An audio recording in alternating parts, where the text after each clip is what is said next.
2020년 12월 25일 오늘 새벽 말씀은 누가복음 2장 1절에서 14절까지입니다.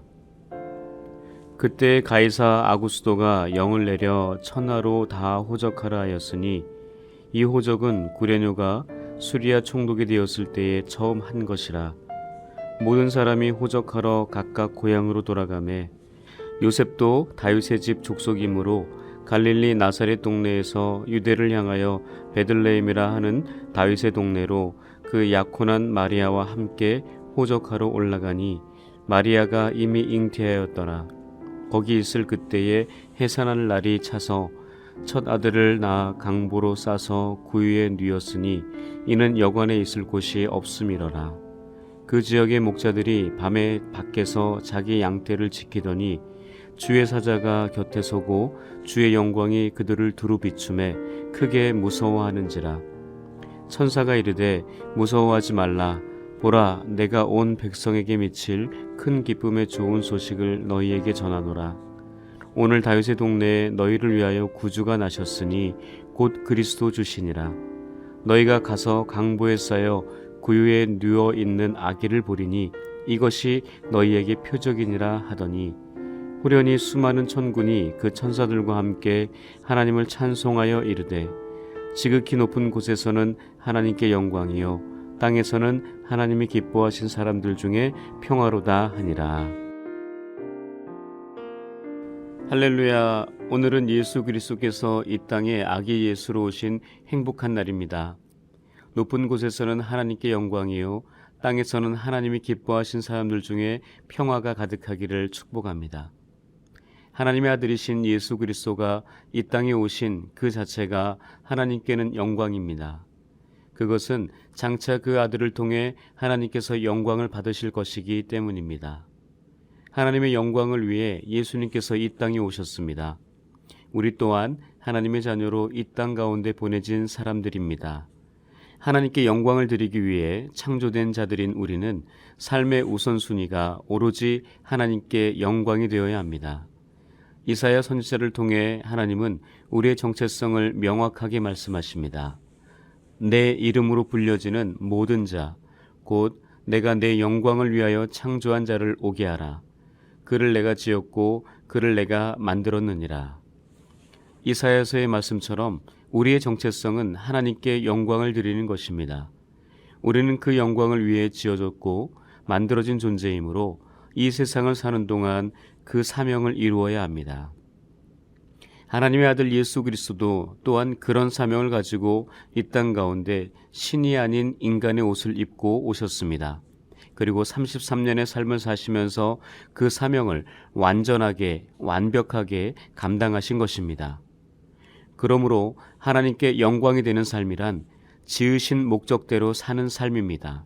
즉 인간은 이 땅에 보내진 이유와 목적을 깨닫고 그 목적대로 살아낼 때 비로소 하나님께 영광이 됩니다. 목적 없이 만들어진 인생은 없습니다. 다만 그 목적을 찾지 못해 마치 목적이 없는 것처럼 사는 것입니다. 아니면 그 목적을 알매도 불구하고 그 목적을 망각하고 상실한 채 자신이 원하는 목적을 이루기 위해 동분서주하는 것입니다. 오늘은 2020년 12월 25일 성탄절입니다. 나를 지으시고 이 땅에 보내신 목적대로 맡겨진 사명을 얼마나 잘 이루어가고 있는지 돌아보아야겠습니다. 오늘 본문 8절 이하에 보면 목자들이 밤에 밖에 나가서 자기 양떼를 지키던 중 주의 사자가 영광 중에 나타남을 보며 크게 무서워합니다. 천사가 목자들에게 무서워하지 말라. 보라, 내가 온 백성에게 미칠 큰 기쁨의 좋은 소식을 너희에게 전하노라. 오늘 다윗의 동네에 너희를 위하여 구주가 나셨으니 곧 그리스도 주시니라 라고 선포합니다. 천사의 이야기를 처음 들은 사람은 목자들입니다. 그들은 자신에게 주어진 일, 사명을 성실하게 감당하던 삶의 자리에서 직접 천사로부터 소식을 듣게 됩니다. 아마도 그 사명을 제대로 감당하지 않고 게으르고 나태했다면 그들은 천사의 음성을 듣지 못했을지도 모르겠습니다. 자신의 삶의 자리에서 충성되게 사명을 감당한 목자들이 천사로부터 들은 소식은 좋은 소식이었습니다. 그 좋은 소식은 큰 기쁨의 좋은 소식이었습니다. 그 큰 기쁨의 좋은 소식은 온 세상에 미칠 만큼 큰 기쁨의 좋은 소식이었습니다. 바로 그 소식의 내용은 그토록 갈망하고 고대하던 메시아, 그리스도 주, 모든 죄를 해결하실 구원자의 출생이었습니다. 그 소식이 전해지자 먼저 하늘에 있던 수많은 천군과 천사들이 지극히 높은 곳에서는 하나님께 영광이요 땅에서는 하나님이 기뻐하신 사람들 중에 평화로다 라고 소리 높여 하나님을 찬송합니다. 우리도 하늘의 천군과 천사들과 같이 이렇게 노래하고 찬양하는 성탄의 아침이 되시기를 축복합니다. 그러나 천군과 천사들이 찬양한 내용 가운데 땅에서 나타나는 평화에 저의 시선이 머물렀습니다. 지금 코로나 팬데믹의 상황이 1년 가까이 지속되는 가운데 많은 사람들이 원치 않는 죽음을 맞이하고 경제적, 사회적 고통이 상상외로 크기 때문에 코로나의 지배로부터 벗어나는 평화를 갈망하고 있습니다. 저 또한 그것을 기대하기 때문에 평화라는 단어가 굵은 글씨로 다가왔습니다. 본문의 기록처럼 하늘의 천군과 천사들이 노래한 그 평화가 사람들에게 임하기는 하지만 모든 사람에게 임하는 것이 아니라고 말씀합니다. 누구에게나 임하는 것이 아니라 선별적 조건에 맞는 사람들에게만 임한다는 것입니다. 우리가 일반적으로 하늘에는 영광이요 땅에서는 평화로다.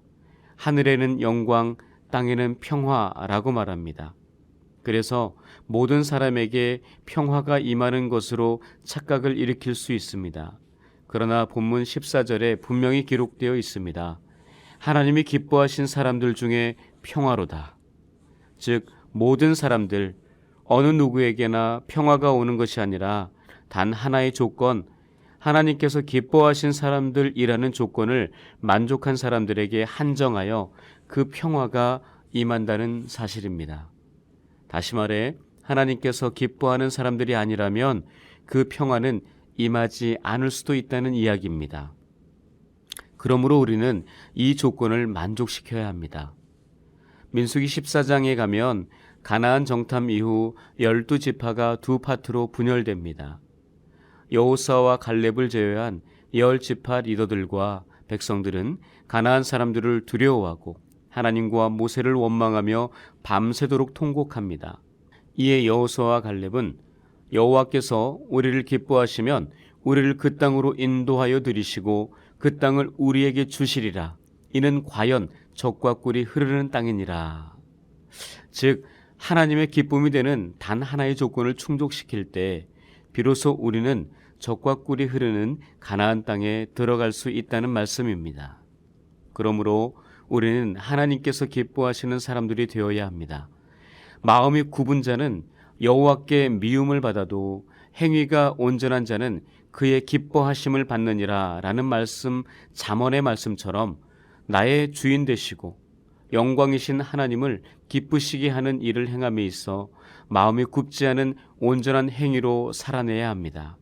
그래서 사도 바울은 에베소 교회 성도들에게 주를 기쁘시게 할 것이 무엇인가 시험하여 보라고 권면한 것입니다.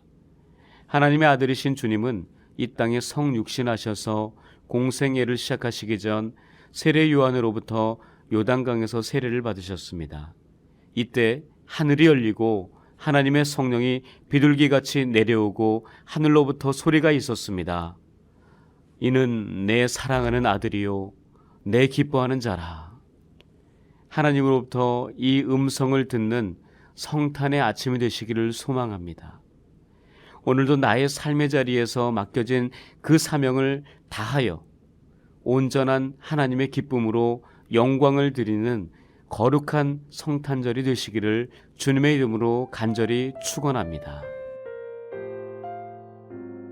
함께 기도하겠습니다. 우리를 너무나 사랑하셔서 예수 그리스도를 메시아로 이 땅에 보내신 하나님, 그 모습을 보고 하늘의 천군과 천사들이 하나님을 기쁨으로 온전히 찬양했던 것처럼 우리도 영광스러운 노래로 위대하신 하나님을 찬양하게 하옵소서. 지금도 코로나 팬데믹의 상황이 지속되면서 모든 사람들이 질병에 대한 두려움과 죽음에 대한 공포에 휩싸여 죽음과 절망, 위축과 단절로 고통받고 있습니다. 우리의 모든 시선을 문제 해결자 되시는 전능하신 하나님만 주목하게 하옵소서.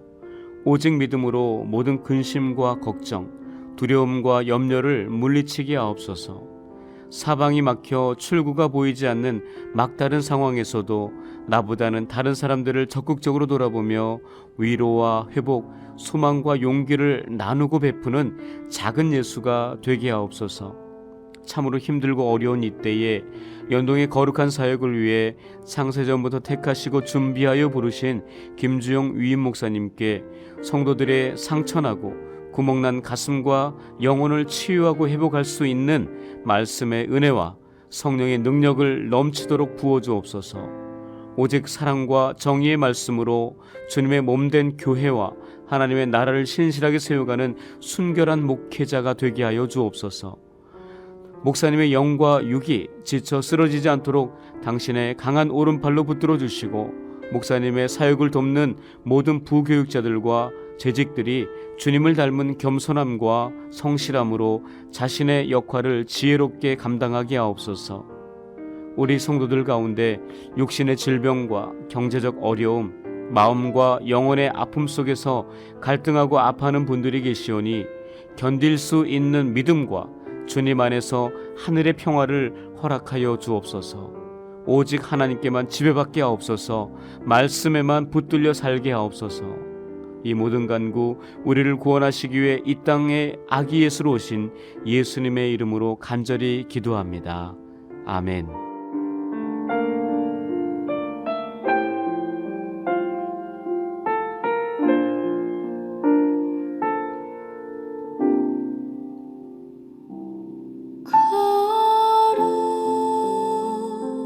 거룩하신 하나님 주께 감사드리세.